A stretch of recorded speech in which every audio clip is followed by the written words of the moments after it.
Les ingénieurs conseils de la Chani offrent des services d'ingénierie professionnelle à des clients des secteurs publics et privés. Les ingénieurs conseils agissent aussi comme des représentants indépendants de leurs clients et sont responsables de trouver des solutions innovatrices à des problèmes techniques et d'offrir des conseils stratégiques en matière d'affaires et de gestion. Une carrière en ingénierie vous donne la possibilité d'apporter la contribution. L'ingénieur conseil est l'épine dorsale de la construction parce qu'il résolve des problèmes importants et conçoit des objets qui ont un effet concret dans la société. Un ingénieur conseil, je dirais, c'est un ingénieur d'abord qui a fait des études 5 ans après le bac et qui a une expérience supplémentaire. Pour devenir ingénieur conseil, il faut avoir un minimum de 5 ans d'expérience avant d'être agréé comme ingénieur conseil. Et un bureau d'études est dirigé forcément par un ingénieur conseil. Voilà ce que je peux dire. Mais il faut ajouter aussi que l'ingénieur conseil, il travaille dans plusieurs domaines. Domaine de l'ingénierie. Par exemple, les bâtiments dont on parle, les routes, les ouvrages d'art qu'on appelle les ponts et autres. Il y a plusieurs domaines, les barrages et tout ça, l'ingénieur hydraulique aussi, tout ce qui est problème d'assainissement, les ingénieurs conseils interviennent, etc., etc. Si on parle d'épine dorsale, c'est comme le corps d'un être humain, l'épine dorsale est très importante.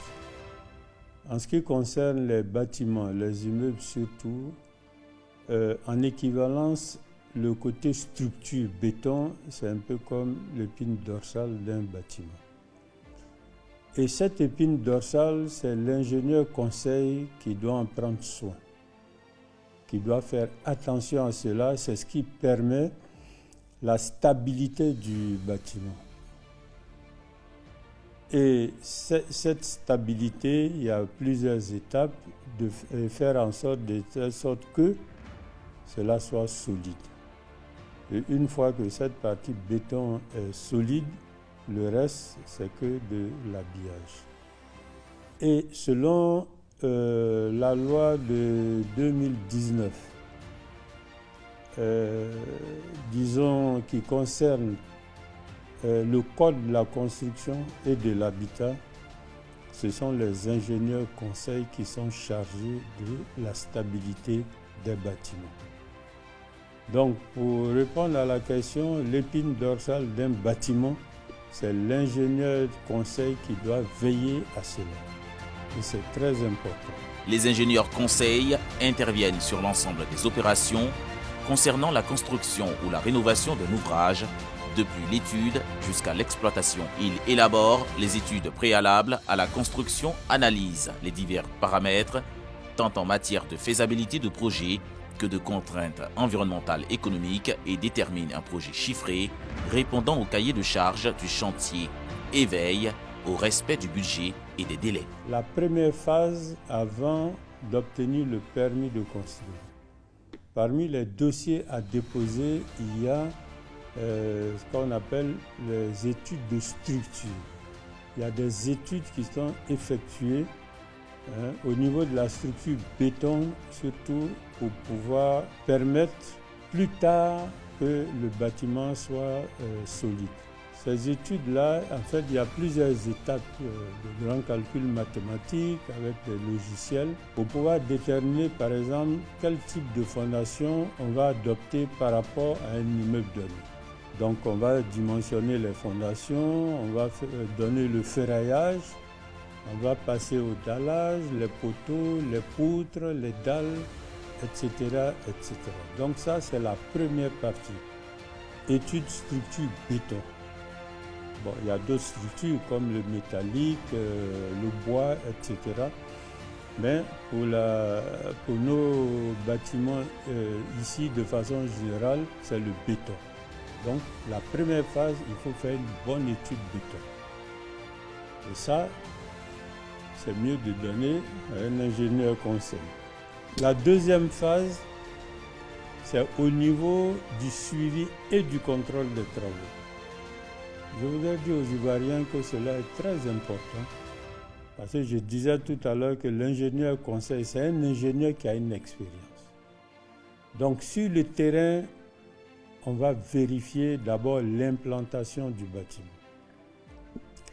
Si un bâtiment est mal implanté, c'est beaucoup plus tard qu'on verra les défauts. Par exemple, quand on va poser les carreaux, automatiquement on verra qu'il y a un défaut. Et c'est très désagréable. On va contrôler les fouilles. Est-ce que le sol sur lequel on va mettre notre bâtiment est bon? Si c'est le cas, bon, on va vérifier tout ce qui est fondation, la profondeur des fondations.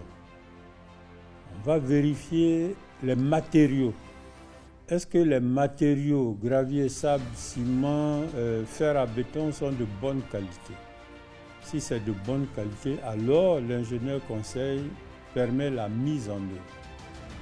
Si ce n'est pas bon, évidemment, on ne mettra pas sur le chantier, en œuvre sur le chantier.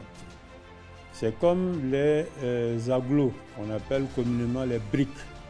Tout cela est contrôlé.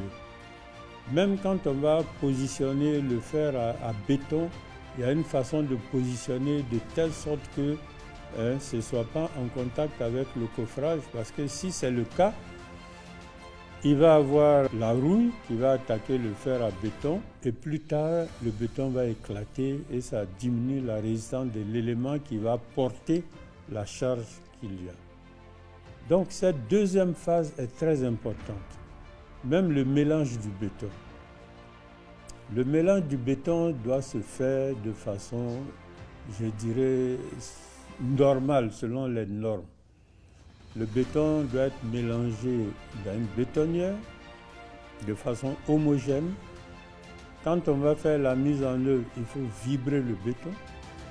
Or, la plupart du temps, on ne le fait pas. Si on ne le fait pas, ça joue sur la résistance des éléments béton. Et ça affaiblit la résistance, ça peut entraîner même la ruine de l'ouvrage. La chorologie des écroulements est longue, avec plus d'une dizaine au moins de bâtiments réduits en ruine depuis novembre 2018, selon nos décomptes, avec à la clé plus d'une quarantaine de décès et d'importants dégâts matériels. C'est dommage qu'il y ait perte en vies humaines alors que cela peut être évité. Des années que nous travaillons, nous avons participé à la construction d'édifices importants en Côte d'Ivoire. Depuis 30-40 ans, ces édifices sont encore là. Ce que je voudrais dire à l'attention des maîtres d'ouvrage, qu'ils approchent les ingénieurs conseils, nous allons leur donner les conseils qu'il faut. Au départ, ce sont des conseils et on dira ce qu'il faut faire pour qu'on évite ce genre d'écroulement de bâtiments. Parce que quand cela arrive, vraiment, c'est une désolation totale. D'abord, le maître d'ouvrage, il perd de l'argent parce qu'un immeuble écroulé, si on a la chance qu'il n'y a pas de perte en vies humaines, mais financièrement, c'est très très lourd. Et pour éviter cela, le fait de s'adresser à un ingénieur conseil, on évite tous ces problèmes-là. Comme j'ai expliqué tout à l'heure, on va vérifier dans les détails qu'est-ce qu'il faut faire pour éviter ces écroulements de bâtiments. Le conseil que je peux dire, adressez-vous aux spécialistes qui vont donner les conseils nécessaires, qui vont dire le cheminement à avoir avant même la construction. Au début de la construction, pendant la construction et à la fin de la construction. Nos ingénieurs mettent leurs compétences et leur savoir-faire dans la conception, la réalisation et la mise en œuvre des projets professionnels compétents et chevronnés en mesure de vous réaliser des études ou prendre en charge de A à Z des projets d'envergure. Si je prends mon cas personnel, j'étais dans une société de construction. Nous avons réalisé le palais des sports de Treichville. Nous avons aussi construit le stade de Champrou à Marcory. Et personnellement, j'ai été directeur des travaux de la construction de la basilique de Yamoussoukro. Je passe, disons, les autres projets, parce qu'on a fait beaucoup d'opérations immobilières. Il y en a aussi qui ont été faits pour les particuliers. Et au niveau des autres ingénieurs, il y en a qui ont fait des travaux importants. On a des collègues, par exemple, qui suivent la construction de grands immeubles actuellement à Abidjan. Et disons, dans l'ensemble, ça se passe bien. Nous avons un collègue aussi qui est en train de réaliser un barrage à Saint-Grobo que nous avons visité la semaine dernière. Et tout ça, c'est l'œuvre des ingénieurs conseils. À ce stade, les ingénieurs conseils ont fait confiance au laboratoire de géotechnique et de matériaux Labogem, spécialisé dans l'étude et le contrôle des sols et matériaux de construction dans les projets du génie civil, bâtiments, ouvrages d'art, ponts, routes, voiries et barrages. Quand l'ingénieur conseil est sur un chantier, c'est lui qui va dire à un moment donné, je veux des essais sur, par exemple, le fer à béton qu'on livre au chantier. Sur le béton qu'on a mélangé, on fait un essai au départ qu'on appelle le béton de convenance pour voir la qualité de ce béton-là. Et puis, à des périodes régulières, on va faire des essais. Sur les agglos aussi, c'est la même chose. Disons, sur tous les matériaux, c'est l'ingénieur conseil qui va déterminer, selon les normes, à quel moment on doit faire ces prélèvements. Et ces prélèvements sont faits dans des laboratoires. On a des laboratoires géotechniques où ces éléments vont être essayés. Ils vont essayer tous ces matériaux et à partir des résultats, l'ingénieur conseil verra si c'est bon ou si ce n'est pas bon.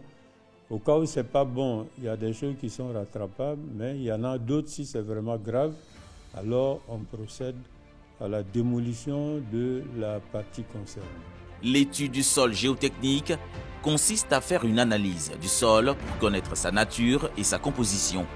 Le technicien qui procède à l'opération examine la géologie du sol concerné pour déterminer si c'est de l'argile, du calcaire ou du sable.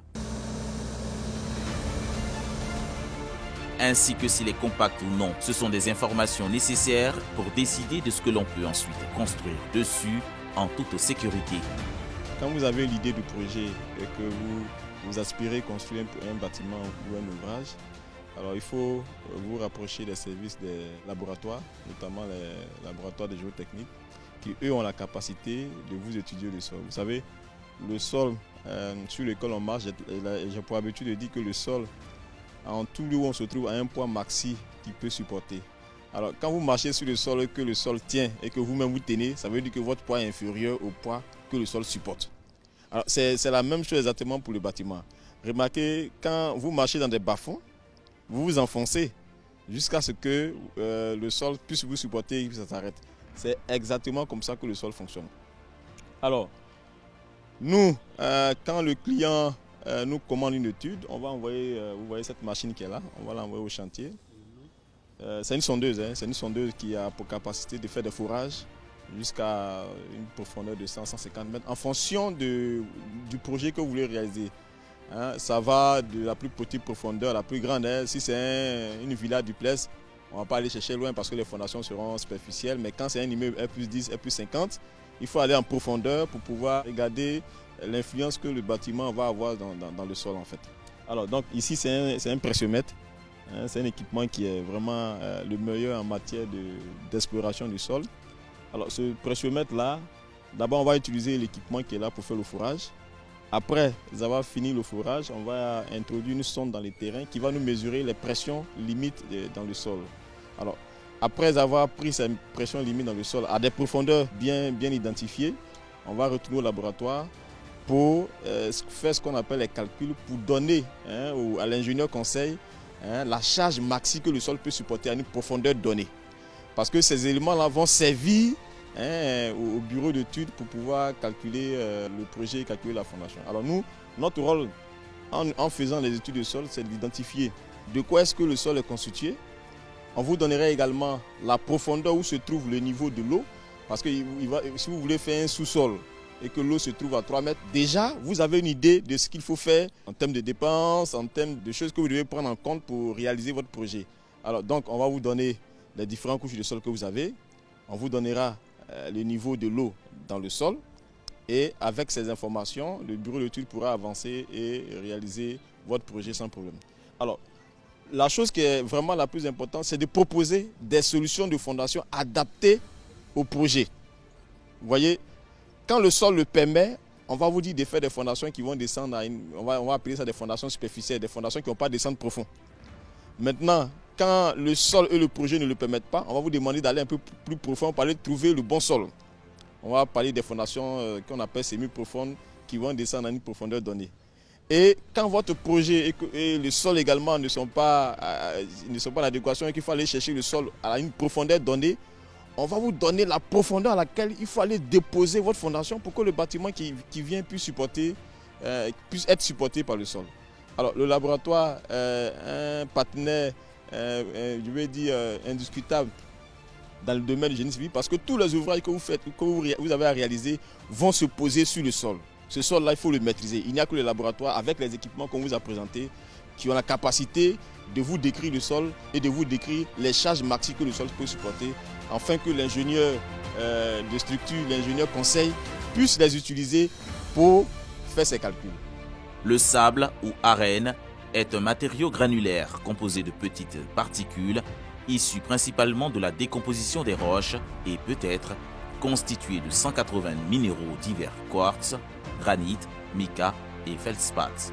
Après l'étape de l'étude du sol, quand le projet est déjà conçu et qu'on doit aller maintenant réaliser, bien entendu, quand vous êtes suivi par un ingénieur conseil, ça c'est des choses qui ne peuvent pas manquer. Un ingénieur conseil ne peut pas aller tout de suite commencer à construire comme ça, c'est pas possible.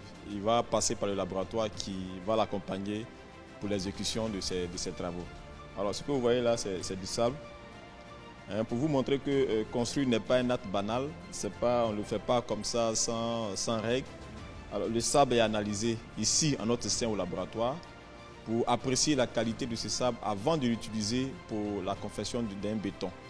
Si le sable que vous nous envoyez, bien entendu, c'est le sable que vous allez utiliser pour la construction, ce n'est pas un autre sable que vous allez nous envoyer, puis vous allez utiliser un autre sable pour faire la construction. Si vous avez identifié la carrière qui va vous servir à construire qui va vous servir à faire le béton, vous nous envoyez un échantillon au laboratoire, on va analyser pour vous dire si le sable est adapté avant de l'utiliser pour le béton. Il en est de même pour le gravier, pour le concassé. Quand vous avez identifié la carrière, vous allez simplement prendre des échantillons, vous nous envoyez, on va tester ces graviers-là pour regarder si ces graviers respectent les diamètres. Ça c'est un. Mais également, ces graviers peuvent être issus d'une roche qui est altérée, une roche qui est en décomposition. On va faire des essais ici à notre sein pour vous dire si ce gravier-là, c'est un gravier qui est sain. Parce que le béton, là, c'est le sable, le gravier et le ciment. Donc, s'il y a un dedans qui n'est pas bon, il va sans dire que le béton que vous allez faire ne va pas être de bonne qualité. Alors, l'ingénieur conseil va vous orienter vers nous. Nous allons faire les essais sur les différents matériaux qui constituent le béton. Et quand tout est terminé et que c'est bon, on va donner notre OK. Et ensuite, on va faire ce qu'on appelle une étude de formulation. Cette étude va vous dire, pour un dosage, par exemple, pour avoir un béton dosé à 350, il faut telle quantité de sable. Il faut telle quantité de gravier, telle quantité de ciment. Et également, voilà la quantité d'eau qu'il faut pour atteindre la résistance donnée. Ça, c'est sous le regard de l'ingénieur conseil. On ne peut pas le faire. Vraiment, on ne peut pas faire un projet et oublier l'ingénieur conseil qui a la capacité de vous conseiller. Comme on le dit, c'est un ingénieur conseil. Il va vous conseiller la bonne démarche à suivre pour pouvoir réaliser l'étude. Alors, quand tout ça est déjà fini, parce que ça demande encore de la théorie, donc on va faire ce qu'on appelle un essai pratique, qu'on appelle un essai de convenance. C'est un essai à blanc. C'est-à-dire on n'a pas encore commencé à construire, mais on a des matériaux sur le chantier. On va faire le mélange. Les formules qu'on a trouvées, on a dit qu'il faut telle quantité de sable, telle quantité de gravier, telle quantité de ciment et telle quantité d'eau. On va mélanger. Comme si on était en train de construire. On mélange et on va prélever des éprouvettes de béton. Quand on va venir écraser, on va faire des essais de compression pour regarder la résistance du béton. Est-ce que cette résistance est atteinte par rapport au calcul qu'on a fait? Quand tout ça est bien maîtrisé, on va vous donner le OK pour aller mettre en place ce béton qui est déjà bien étudié et bien calculé. N'empêche que Même quand on a déjà vérifié avant le démarrage de l'étude qu'on a déjà obtenu la composition optimale, n'empêche que lors de la réalisation, on va encore aller prélever lors des coulages du béton pour venir les tester au laboratoire. Donc il y a des contrôles à tous les niveaux. Bien sûr sous le regard bien vigilant de l'ingénieur conseil qui va vous amener à faire ces essais parce que lui il peut pas construire, il n'a aucun moyen de vous dire si le béton est de bonne qualité si ça ne s'associe pas à un laboratoire. Donc nous on fera toutes ces études avec l'ingénieur conseil et on vous dira si le béton respecte les normes jusqu'à ce que votre projet soit réalisé. Normalement, quand on a suivi toutes ces étapes, on devait être à l'abri de tous les désordres qu'on connaît ici en Côte d'Ivoire. Ça, c'est vraiment ça. Les contrôles qualité sur le béton durci consistent à déterminer la résistance du béton au cours du temps, notamment à jeune âge, à 7 jours ou à 28 jours. Dans cet élément, nous parlerons des essais d'écrasement en compression, fendage, traction ou encore flexion du béton. Alors, tout à l'heure, je vous parlais des éprouvettes de béton. Voilà comment ça se présente. On va prélever les échantillons de béton. Quand on les prélève, on va les conserver dans une salle là-bas que peut-être on aura l'occasion de vous présenter. Et puis, à des jours particuliers, on va faire des écrasements. Donc, on peut le faire à 3 jours, à 7 jours, à 14 jours et à 28 jours. À 28 jours, on suppose que le béton a atteint la maturité et on a la résistance du béton. Donc, vous voyez là, c'est un équipement qui va vous permettre d'écraser le béton. Et quand ça écrase, ça va vous donner la résistance du béton. Normalement, l'ingénieur conseil, dans ses calculs-là, il a utilisé une valeur. Cette valeur-là doit être atteinte lorsqu'on écrase le béton. Ça, c'est comme ça. Quand c'est atteint, il est soulagé, son ouvrage se comporte bien et on n'a pas de souci. Ouais. On ne construit pas comme ça, ça se fait selon les règles. Quand vous associez des professionnels, un ingénieur conseil, un laboratoire, un architecte, tout ça, vous avez un résultat impeccable. Les grands projets se réalisent comme ça. On ne peut pas engager un grand projet sans penser à ça. Vous voyez, vous investissez des centaines de millions dans votre projet, ce n'est pas des choses qui coûtent cher. Venez, n'ayez pas peur des ingénieurs conseils, n'ayez pas peur des laboratoires. On va vous accompagner et vous allez dormir tranquillement dans vos différentes maisons. Pour les travaux de renforcement, l'ingénieur a besoin de la meilleure qualité de barre d'armature. Comment tester la qualité des armatures en acier sur le chantier? Quand vous allez acheter les fers, l'ingénieur conseil va vous orienter vers un laboratoire. Ça, c'est systématique parce que lui n'a pas la capacité de vous dire si le fer là, il est de bonne qualité. Vous savez, aujourd'hui en Côte d'Ivoire, il y a le fer qui vient de partout, et c'est fabriqué par tout le monde. Vous investissez de l'argent, c'est de l'argent que vous mettez dans l'achat de votre fer. C'est de votre responsabilité de vérifier que le fer qu'on vous a livré là est du bon fer et qu'il respecte les normes. L'ingénieur conseil ne va jamais vous conseiller d'utiliser un fer tant qu'il n'a pas eu lui-même la possibilité de vérifier la qualité du fer. Le fer se vérifie par son diamètre, par la hauteur de verrou, par les espacements qu'il y a entre les verrous et puis par la résistance à la traction. L'ingénieur conseil utilise des valeurs dans ses calculs. Ces valeurs-là doivent être atteintes sur le terrain. Imaginez-vous, il dit, bon, il faut prendre 3 fers de diamètre 14. Tu t'en vas au marché, tu payes le fer qui est supposé être du fer 14 et puis en réalité c'est du fer 12. Ça force ses calculs. Alors, moi je dis toujours, vous achetez quelque chose, c'est de votre droit. Celui avec qui vous achetez, il doit vous livrer ce que vous avez acheté. Si ce n'est pas bon, vous retournez, il vous redonne votre argent. Ça c'est normal. Voilà, donc pratiquez les laboratoires qui ont des équipements en leur sein. Voilà l'équipement qui est là. C'est des équipements qui sont vérifiés. Nous, on est un laboratoire accrédité. Donc, constamment, les essais le matériel est constamment vérifié pour être sûr qu'on vous donne des résultats qui sont fiables. Et mieux, nos certificats sont reliés de façon mondiale. Aujourd'hui, de façon mondiale. Quand je fais un essai ici à Abidjan, qu'un Chinois ou bien un Français fasse les essais, on a les mêmes résultats. C'est comme ça. Et nous, on fait de sorte à s'améliorer de jour en jour pour produire des équipements qui respectent les normes, de telle sorte que, parce qu'on est un laboratoire, on doit confirmer si des matériaux sont bons ou pas. Donc nous-mêmes, on se fait contrôler ici pour assurer cette continuité dans nos compétences. Donc, rapprochez-vous des laboratoires, rapprochez-vous de l'ingénieur conseil qui va vous conseiller, qui va vous conseiller et qui va vous envoyer vers nous pour attester de la qualité des aciers que vous achetez sur le marché. C'est pas bon, vous retournez. Vous avez payé, on vous retourne votre argent. L'ingénieur conseil est un ingénieur diplômé d'État qui exerce dans le grand respect des règles déontologiques propres à l'exercice en profession libérale, à savoir l'indépendance, la responsabilité et le secret professionnel qui explique le code d'éthique de la Chani. Avec autant de philosophie, l'ingénieur peut devenir plus qu'un métier, un art de vivre. Ses responsabilités dépendent de la nature de sa mission. En parlant de mission, nous allons faire d'abord un tour à Angré Cocody pour contempler l'immeuble R+3 en construction des mains d'un ingénieur conseil avant le joyau ingénieux construit sur le fleuve Bandama dans la circonscription de Tabo Sud où se déroule selon le modèle unique dans sa conception financière et sa réalisation technique portée par Ivoire Énergie, un groupe ivoirien présidé par un ingénieur conseil, M. Alain Ety. Le contrôle se fait tous les jours et c'est le rôle de l'ingénieur conseil.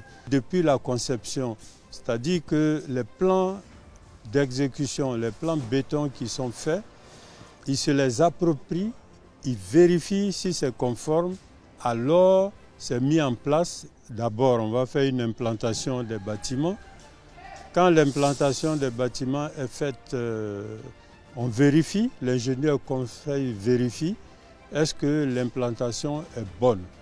Parce qu'une mauvaise implantation, ça peut jouer plus tard sur le bâtiment lorsque, par exemple, on va mettre en œuvre le carrelage. Après l'implantation, il y a les fouilles. Et les fouilles se contrôlent à partir des essais de sol qui ont été faits auparavant. On va regarder, est-ce que le sol qui a été essayé est bon? Est-ce que nous sommes à la bonne profondeur?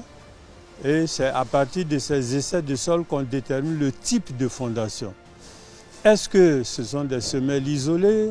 Ce sont des semelles filantes? C'est un radier, etc., etc. Donc le rôle de l'ingénieur conseil ici, c'est de vérifier que tout cela est conforme. Et s'il y a des choses qui ne vont pas, ça va être écrit, noté dans la semaine, ce qui ne va pas. Et l'entrepreneur est chargé de corriger cela.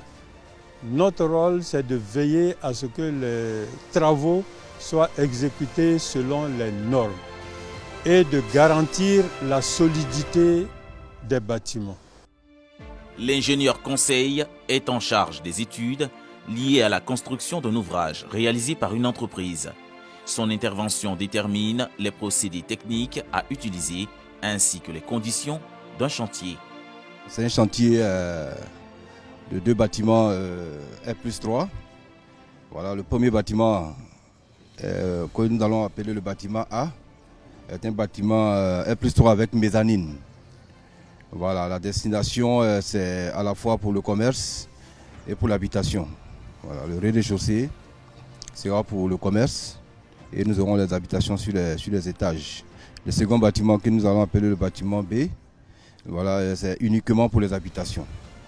Voilà, donc les 2 bâtiments sont implantés sur un terrain d'à peu près 1200 mètres carrés. Voilà, 1200 mètres carrés avec un parking extérieur entre les deux bâtiments. Il faut noter aussi que sur le bâtiment B, nous avons un sous-sol, voilà, servant aussi de parking pour les véhicules. Pour avoir le permis, il faut absolument avoir un contrat avec un ingénieur conseil. Voilà. Au retrait du permis, c'est exigé. Et à partir de là, l'ingénieur conseil s'assure que vous exécutez les bâtiments en conformité avec le plan d'exécution sorti des bureaux d'études. Quand on doit couler un poteau, on a fini le coffrage et le ferrage. Avant de faire le bétonnage, nous avons recours à l'ingénieur conseil pour voir la conformité et du ferrage et du coffrage avant que nous ne mettions en place le béton. Donc vous comprenez que nous sommes liés à l'ingénieur conseil. Ça permet au maître d'ouvrage, c'est-à-dire le propriétaire de la bâtisse, d'être rassuré de la solidité de son bâtiment. Voilà. Il faut toujours être accompagné par un ingénieur conseil. Voilà. Ça permet aux entrepreneurs de s'appliquer et de sortir un résultat vraiment acceptable. Pour cela, il procède à diverses simulations lors de la phase de conception. L'ingénieur conseil est chargé de mettre au point le squelette du bâtiment et assurer la stabilité de l'ouvrage en fonction de critères comme le terrain ou les matériaux utilisés. Ici, nous nous trouvons dans le bureau de chantier. Pourquoi ce bureau? Parce que à des périodes régulières, sur les chantiers en général, c'est une semaine, il faut faire le point du chantier. Donc, c'est le mercredi ici que vous faites les réunions de chantier. Donc, tous les spécialistes arrivent, il y a une visite de chantier qui est effectuée. Donc, ça permet de regarder encore les plans. Je vous ai déjà dit que ces plans sont exécutés avant le permis de construire. Et lorsqu'il y a un ingénieur conseil sur le chantier, lui, il vérifie ses plans. Il vérifie que ce soit conforme, il se les approprie. À partir de ce moment, l'ingénieur conseil est responsable de ce plan. Donc, quand on fait les visites de chantier, les plans sont vérifiés que ça respecte les normes et ça respecte ce qui a été déjà établi. Maintenant, ces réunions permettent aussi de voir tous les points techniques. Ce qui est bon, on passe là-dessus. Ce qui n'est pas bon, c'est relevé dans un cahier de chantier. Et même en dehors du chantier, la période de réunion, je veux dire, il y a un autre cahier, le cahier des observations. Par exemple, le maître d'ouvrage, le propriétaire des bâtiments, s'il passe que lui il constate quelque chose qui ne va pas, il écrit dans le cahier en tant que profane. Si l'ingénieur conseil aussi passe en dehors du contrôle régulier, il peut faire des observations aussi. Et ces observations, on est obligé de les prendre en compte pour la bonne marche du chantier. Donc voilà un peu à quoi sert le bureau de chantier qui permet de faire le point chaque semaine de ce qui a été réalisé dans une semaine donnée. Situé sur le fleuve Bandama à 23 km en aval du barrage, existant de Tahabo et en amont du confluent de la rivière Inzi long de 1400 mètres, le barrage de Sengrobo-Awati sera constitué essentiellement d'une digue en enrochement et va relier les villages de Sengrobo rive gauche et d'Awati rive droite. Il sera d'une puissance de 44 MW pour une production de 212 GWh, soit l'équivalent de la quantité d'énergie produite par les barrages d'Ayami 1 et 2 réunis.